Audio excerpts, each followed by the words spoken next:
Watercolor has this reputation of being small, delicate paintings, mainly just a sketching medium. Today's artist would have something to say about that. His work is bold and exciting and dynamic, and has really helped to change the narrative around this medium. Today we are going to dive into the work of Chien Chung Wei. And at the end of this, I'm going to give you 3 takeaways that just might inject some of his enthusiasm and bold approach into your own paintings. I remember stumbling across his work when I was first getting into watercolor and just being blown away by the expressiveness. He's not afraid to push the limits of the medium. He can go very dark in some of his washes and really push the values in his scenes. And when he does this, he creates a very compelling glow to his paintings. Remember, we can't have light if we don't have dark, and his work is a great example of that. What makes these scenes really work is that he paints very boldly, even opaque at times. And because he takes that risk and really pushes what is possible, he creates incredible light within his paintings. He tells students that color is the skin of the painting.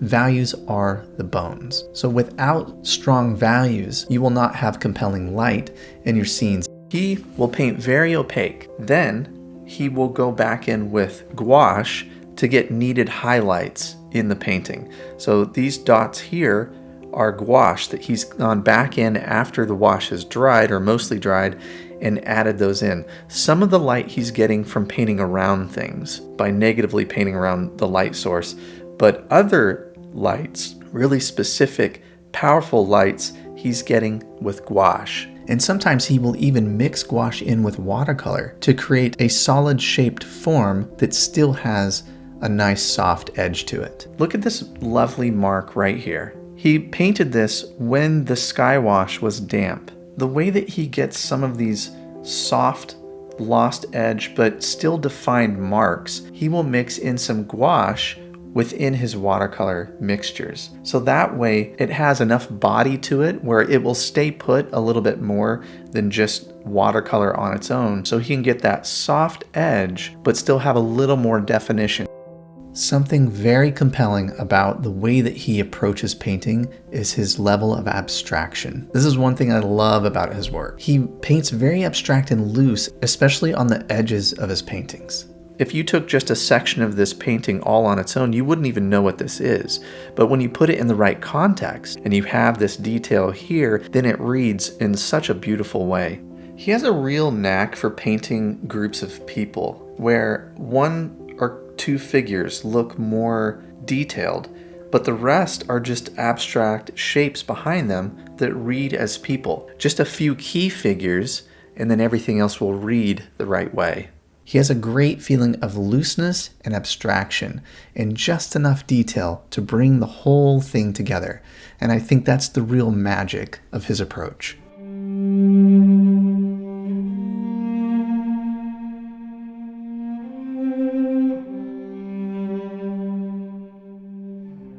And what an interesting shape this shadow is. Pointing back down to here, these wires lead you over down into this main area of interest.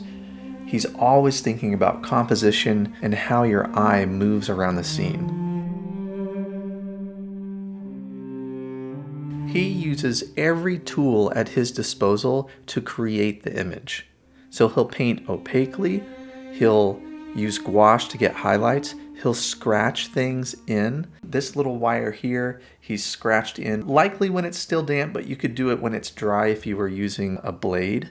This painting here is a great combination of lost and found edges, and that is something you'll see throughout his work, where edges disappear into nothing. So here's a small example, but the shadow has a more defined edge here, and then here it's softer. So he has fantastic control of the medium.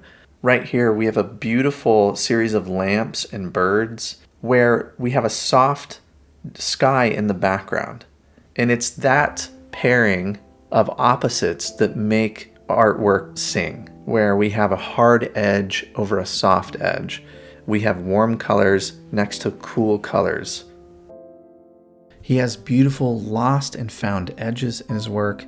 He really focuses on values and the big shapes of the scene. He's incredibly expressive in his brushwork and textures, and he's developed his own strong visual language. There's a fascinating consistency from painting to painting. He's essentially created his own visual language and world that his paintings exist in. Chien Chung Wei is an important artist in the world of watercolor, and if you find his work inspiring as I do, he does have some books that you can find out there. Also, he does teach if you are lucky enough to get into one of his workshops. The best way to keep in touch with what he has going on is likely his Instagram.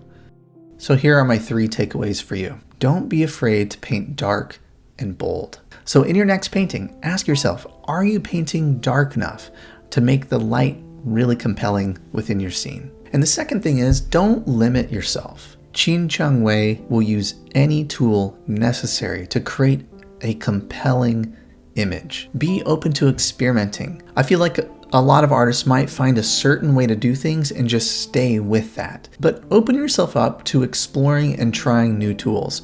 You never know, you might mix things up or create a new compelling aspect of your work that wouldn't have been possible if you just stuck with your standard approach. Number 3, trust the process. One thing we see in Chien's work is that he is very confident and he's just going for it with these big washes and expressive brushwork. He understands that the big shape of the scene is important, and if the values are right, he can be a lot more loose in his approach, and he understands that adding the right amount of detail at the end of the process can bring the whole painting together. I hope that this look at Chien Chung Wei's process has been helpful for you.